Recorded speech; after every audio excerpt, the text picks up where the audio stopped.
ciudades peligrosas. Una estadística de los robos, extorsiones y violaciones, donde Trujillo y Arequipa son las regiones más violentas del país. Señor ministro, muy buenas noches. Muchas gracias por estar con nosotros. Buenas noches, Enrique. Gracias por la invitación. Señor ministro, en las últimas 2 semanas hemos tenido muchísimos más casos de violencia, sobre todo en la modalidad de extorsiones. Un restaurante en Barranco fue materia de una explosión, lo que motivó que Gastón Acurio incluso hablara de que lo encontrarían los delincuentes a él, iniciando una cruzada. Han habido pues muchos más casos de sicariatos o de asesinatos por sicariatos. Hay una violencia enorme, incluso policías que han sido detenidos por estar envueltos, o ex policías envueltos en bandas, grandes bandas, como la que se señala del ex árbitro Pacheco, perdón. En fin, ¿por qué está ocurriendo que la inseguridad está avanzando en lugar de retroceder? Y las estadísticas que presenta Perú 21 hoy día son terribles en todos los temas en los cuales Ica, por ejemplo, tiene el ranking más alto de robos, la libertad de extorsiones, homicidios, Tacna, todo el país envuelto, desgraciadamente, en esta ola delincuencial. Bueno, Enrique, esto es un fenómeno que viene de atrás, ¿no es cierto? Incluso yo diría que las estadísticas hay que revisarlas con mucho cuidado, porque lo primero que yo he encontrado es que hay mucha contradicción. Por ejemplo, yo soy informado diariamente sobre los hechos que van ocurriendo, hacemos una síntesis semanal y otra mensual. En función de esa estadística, yo podría decir en este momento que más bien, si comparamos el año anterior con el año 2013, digamos, entre lo que va de enero a enero del 2014, hay más bien una tendencia decreciente, mínima, pero decreciente. Lo que ocurre es que ya es suficientemente alta como para mantenernos en esta tensión y en esta situación aprehensiva que es perfectamente explicable. Ahora bien, yo creo que aquí lo que se está haciendo en este momento nos va a permitir por lo menos reducir estas tendencias. Antes de que entremos a lo que se está haciendo, esta estadística que presenta Perú 21 es del Observatorio de Criminalidad del Ministerio Público. Y dice que solo en el 2013 se registraron en la libertad 29.000 delitos, 60% fue perpetrado en Trujillo, en tanto que en Arequipa se saltaron a 27 de cada 100 personas. Correcto, pero por ejemplo, Enrique, el Observatorio de Criminalidad del Ministerio Público ha tenido que reconocer por boca del propio fiscal de la Nación que ha habido error respecto al registro, por ejemplo, de homicidios, que es un tema muy importante. Por eso es que ahí aparece Tacna, cuando en realidad es la libertad. Y porque el número de homicidios que se publicó en su momento de este observatorio indicaba que estábamos en 21, me parece, sobre 100.000 habitantes. Y en rigor no es así, estamos hablando de probablemente 8 o 9. Que sigue siendo altísimo. Sigue siendo alto, pero no nos coloca, digamos, a la vanguardia de la región en América Latina, que era lo que pasaba antes. No es lo que he dicho yo ni lo que dice la encuesta. Pero lo que hidalgamente, no, claro, pero lo que hidalgamente ha reconocido el fiscal de la Nación es que hubo un error al momento de manejar estas cifras, porque habían incluido como homicidios, muertes, por ejemplo, por accidentes de tránsito, suicidios, en fin, rubros que técnicamente no correspondía calificar allí. Yo creo que poco a poco, ahora estamos trabajando con el INEI, todas las instituciones, incluso el propio Ministerio Público, para llegar a cifras que sean mucho más confiables y nos permitan una tarea estratégicamente mejor Al fundada. margen de las, como dice usted, quizás probables diferencias, lo cierto es que todos los días hay asesinatos, todos los días hay robos, los asaltos son, digamos, ahora ya a cara descubierta. ¿Qué se está haciendo, señor ministro? Bien, lo primero, por eso quería señalar de que yo confío en que vamos a conseguir revertir estas tendencias. Lo primero que hay que tener claro es que hay distintos niveles de criminalidad y el que más preocupa en este momento es el que tiene que ver con estas bandas organizadas que, por ejemplo, tras las fachadas de supuestos sindicatos de construcción civil, lo que vemos es más bien que hay tráfico de tierras, hay invasiones, hay extorsión, sicariato. Todo esto, por ejemplo, ha quedado muy claro cuando se capturó a esta banda en Lambayeque, la llamada del Viejo Paco, después a una banda que en rigor está vinculada a la anterior, también en Chiclayo, ¿no? La del Nuevo Norte, el Nuevo Clan del Norte, y ahora último la banda en Piura. Del ex árbitro. Del ex árbitro y donde hay también otros Ex policías cabecillas, ¿no? y ex policías, se dice. También, no, incluso policías en actividad. Pero lo que yo quiero destacar es que es la propia policía, a través de servicios de inteligencia de la policía y de la División de Criminalística, los que denuncian esto ante el Ministerio Público e involucran directamente a los policías que ya se sabe que están formando parte entonces de estas bandas. Parte del problema es que sabemos que esta criminalidad ha permeado a todas las instituciones, no solo a la policía. Hay también situaciones en las cuales se pueden advertir que otras instituciones tienen a su interior a gente corrupta que está vinculada a las bandas. Entonces, tenemos que trabajar con mucho más inteligencia. Esto ya no es solo un problema del patrullaje, que hay que, por supuesto, mejorarlo, pero eso tiene que ver con el robo menor, aislado. Pero a estas bandas tenemos que capturarlas en base a trabajo de inteligencia y con golpes que tienen que estar muy bien organizados porque sabemos que estamos infiltrados. Ahora, ese es el tema.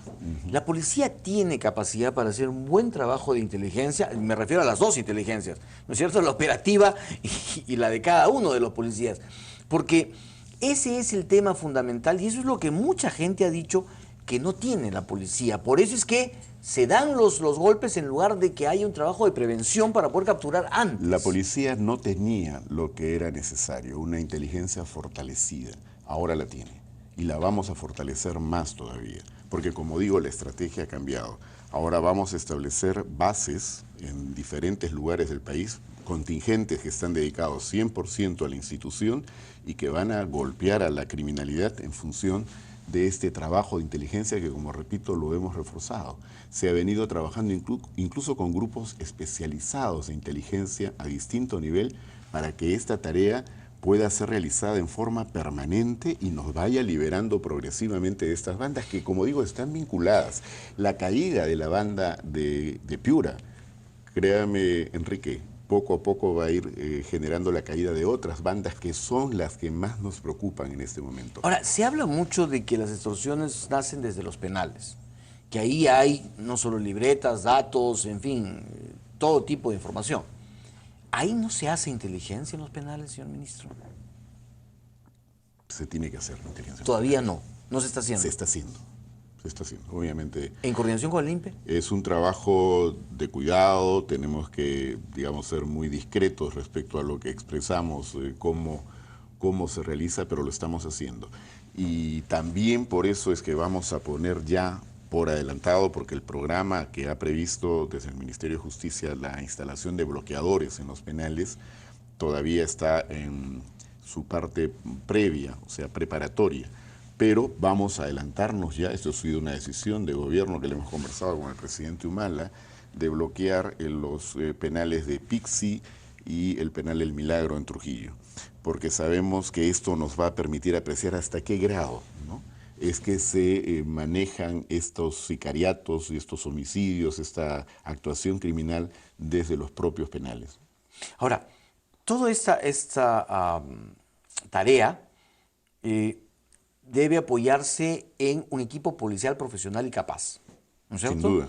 Y usted, en nuestra primera entrevista, cuando pues, llegó al ministerio, nos dijo que tenía que hacer una limpieza de la policía. ¿Esa limpieza se está haciendo? Se está haciendo, pero tenemos que ampliarla, porque lo que se está haciendo es que, claro, cuando se produce un hecho que compromete a un efectivo, de inmediato se toma cartas en el asunto a través de la inspectoría, de acuerdo a la gravedad reactivamente. de lo que ocurre. Así es. Pero también a través de inteligencia, como sabemos que hay personal de la policía que está involucrado, se está investigando activamente todo lo que puede ser materia de ya sospecha de que pueda haber algún tipo de vinculación. Pero por lo demás yo creo que hace falta, como también lo mencioné en aquella entrevista, un trabajo que nos permita depurar la policía, quedándonos con la gente que es idónea, no con gente que no es ya idónea para la institución, ¿no?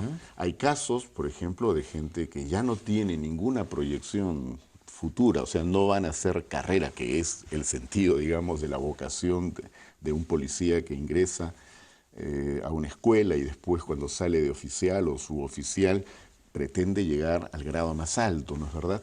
Pero hay quienes se van quedando en la carrera por diferentes razones, faltas disciplinarias, porque no hicieron los cursos, porque no han tenido un servicio. En todo caso, ¿Edad y estado físico también? también, por supuesto. Y entonces, varios de estos factores no eran considerados en la legislación que permitía invitar al retiro. Entonces, tenemos necesidad de una norma que nos amplíe un poco, flexibilice esto, porque hay mucha gente que, como repito, ya no es idónea y que en muchos casos podrían ser proclives a caer en corrupción. Y esa salida de todo, porque debe ser un número muy grande de efectivos, ¿con qué se va a reemplazar? En este momento lo importante es combinar la cantidad de efectivos con calidad, ¿no es cierto? Yo no creo que tengamos pocos efectivos o tan escasos. El problema es más bien esta situación que hemos encontrado y que viene de décadas atrás del 24/24, que una gran cantidad de policías trabaja para otras cosas y no todo el tiempo para la ¿Por qué institución. no se puede eliminar ese tema, señor Porque ministro? el tema... Ha dicho Óscar Valdés que eso ya se tenía incluso hasta presupuestado y que es una decisión simplemente del gobierno y del Ministerio de No, Economía. sí la vamos a cambiar. Lo que yo he señalado Eso lo también hemos en escuchado a repetidas- todos los ministros No, que han no, pasado pero por el sector. la estamos cambiando. Acabo de hablar de las bases que estamos instalando, que es con personal de dedicación exclusiva. Nosotros vamos ya a iniciar un programa este año, este primer trimestre, para tener patrullando a muchos más policías que van a estar dedicados exclusivamente. Lo que ocurre es que efectivamente hay necesidad de ir poco a poco, porque este problema que viene de décadas atrás no lo podemos resolver, digamos, de la noche a la mañana. Hay una serie de aspectos involucrados que nos exigen ir con prudencia. La idea es que al 2016 no tengamos más policías ¿Y hay dedicadas a otras presupuesto? cosas. ¿El MEF les está dando presupuesto para ir eliminando el 24/24? Lo que nos ha pedido es sustentar en cada uno de los casos cuál es el programa que vamos a implementar y cuál es el costo de esto. En el momento en el que estamos, hemos comenzado con un presupuesto que ciertamente no es suficiente. Hay alrededor de 70 millones que están previstos para esta sustitución. Pero lo que nosotros hemos calculado es que vamos a requerir una ampliación de ese presupuesto para poder hacer efectiva la primera parte, la primera etapa de esta ejecución del ¿A plan cuánto? de la ¿Tienen usted una sustitución. idea? Por lo menos 20.000, y bueno, 20.000 digo efectivos policiales, pero esto supongo que va a llegar alrededor de los 200 millones, ¿no? 200 millones de soles, soles. que necesitan ustedes para la eliminación. Para la primera parte de lo que va a ser la sustitución del 24. ¿Qué porcentaje de efectivos liberaría usted con ese presupuesto? Por eso estamos hablando de 20.000 efectivos, ¿no? 20.000 efectivos. ¿Eso representa el Lo que- 20%? Lo que pasa es que todas las cifras se relativizan, Sí, porque pues. como digo antes, Si usted va a sacar hay a varios- 106.000 policías, Claro. ¿no? Pero si buena parte de ellos, estamos hablando de no menos del 70%, trabajan 24/24, entonces tendríamos que partir por la mitad de la cantidad para decir que un día sí, ¿no? ¿Y Estamos cuántos contando